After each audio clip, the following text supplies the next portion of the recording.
তোদের কি হলো? তোরা এত ডাকাডাকি করছিস কেন? সত্যি অনেক গরম। ওই যে বাবা চিকেনের দোকানে দাঁড়িয়ে আছে আজকে রোববার না, আজকে একটু ভিড়, দেরি হয়ে গেল তো আনতে। শোনা গরম বাবা, জিভ পুড়ে যাবে, দাঁড়া। ও বাবু এই শোনা,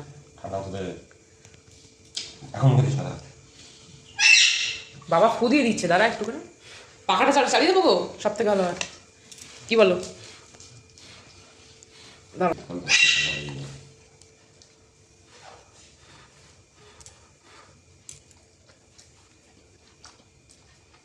কালকে কি দিয়ে খাবো বলো তোমার? কালকে দিদি খাইয়ে দেবে দই ভাত, কেমন? খুশি খুশি খেয়ে নাও কিন্তু।